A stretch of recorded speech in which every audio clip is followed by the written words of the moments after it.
अस्सलाम वालेकुम friends, welcome back to top smarties drama serial मायरी।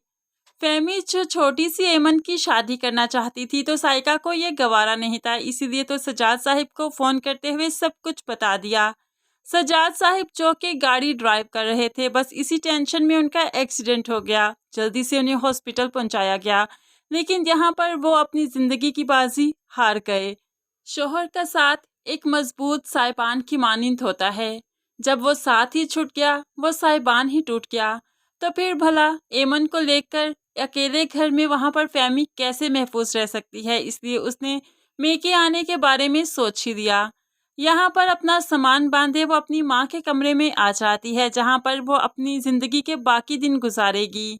ये फहमी जो अपने शौहर की बहुत लाडली थी, बहुत ही प्यार करते थे सजाद साहिब इससे, अब ये भाइयों के घर में आकर रुल जाएगी। तभी तो इसे उनकी कदर होगी कि कैसे वो कहा करते थे कि किसी का हिस्सा नहीं लेना, किसी के हिस्से पर नज़र नहीं रखनी, और अब लोगों के हिस्सों की मोहताज बनकर ही रह गई। कुछ दिन गुजरे तो फैमी को कुछ होश आई, तो तभी तो वो साइका से बात करने लगी। तुम्हारी वजह से ही मेरा घर उजड़ गया, बर्बाद हो गया।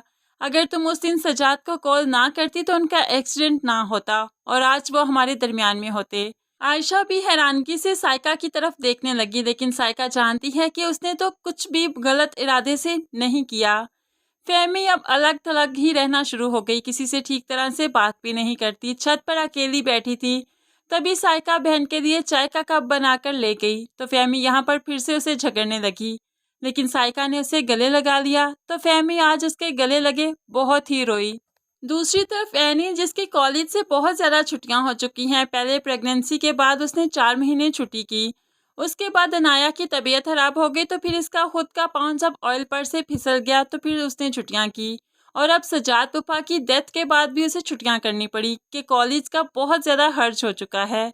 एक दिन कॉलेज गई तो अब प्रिंसिपल उसे कहने लगी कि आप अब यहाँ पर नहीं पढ़ सकती, आप पढ़ाई को सीरियस ले ही नहीं रही, इतनी छुट्टियाँ कि अब तो आपको पता ही नहीं स्टडी कहाँ से कहाँ तक पहुँच गई। आप पेपर देने जाएंगी, अगर आपके मार्क्स कम आए तो हमारे कॉलेज का ही नाम खराब होगा, इसलिए हम आपको पेपर्स देने की इजाज़त अपने कॉलेज की तरफ से नहीं दे सकते। इसलिए तो उसे कॉलेज से निकाल दिया गया और कॉलेज से निकालने का लेटर उसके हाथ में थमाकर उसे यहाँ से जाने का कह दिया। एनी ने हाथ भी जोड़े कि आइंदा ऐसी गलती नहीं होगी, आप मुझे बस एक मौका दीजिए।